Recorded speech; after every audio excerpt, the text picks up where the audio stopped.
And for fans of Kambun Shinto blades, there's a great offering here today. A katana of 74.7 centimeters in length, signed Kawachi Daijo Fujiwara Kunisada. We believe that there were two generations, and both were ranked wazamono for cutting ability, so exceptional cutting blades. And the two generations were active in the Edo period and in Aizu province. So this is the Aizu domain, famous for the Byakutai, which is a separate historical lesson, which we won't go into in much detail, or in no detail. So considering the features of the signature on this blade, which you're going to see close up later on, this is probably the work of the first generation smith, and he received the title Kawachi Daijo in 1640 and passed away in 1659. So let's have a look at the blade itself. You can see there's a koshirai that accompanies this, and we'll talk about that later as well. All right, so we're examining the blade. You're going to see that it's a shinogi zakuri with iori mune, and very much fits the description of Kambun Shinto style. In other words, not a lot of curvature in the blade. But at 74.7 centimeters, still a very significant sword. There's 0.9 centimeters of sori, which is 0.4 of an inch.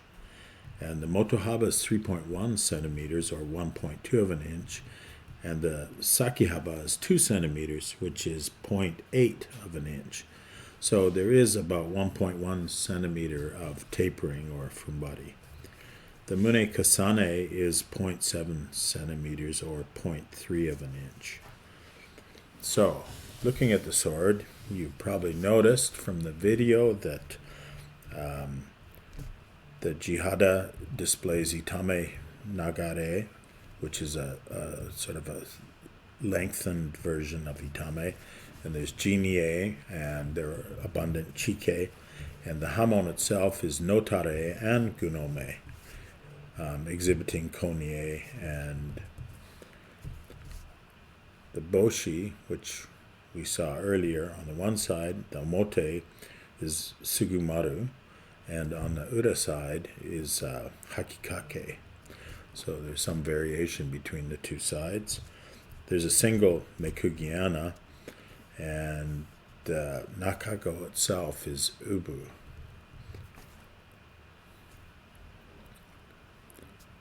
So within the hataraki, you can see there's some rich detail, which makes it a fine example to study closely.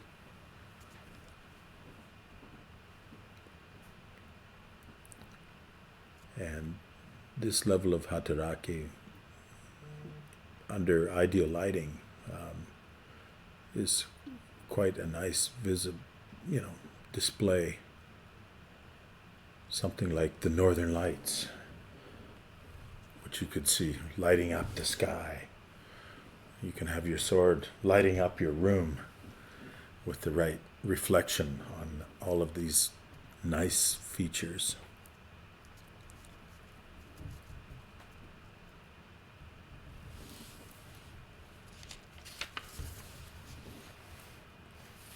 The habaki,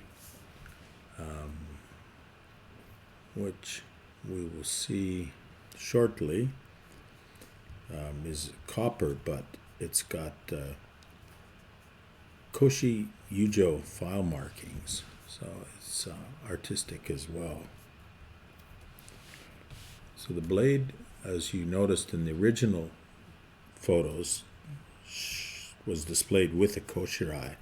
So it's an uchigatana koshirai, and the sai is a black lacquer ishimeji nuri lacquer work, and the fittings, it's quite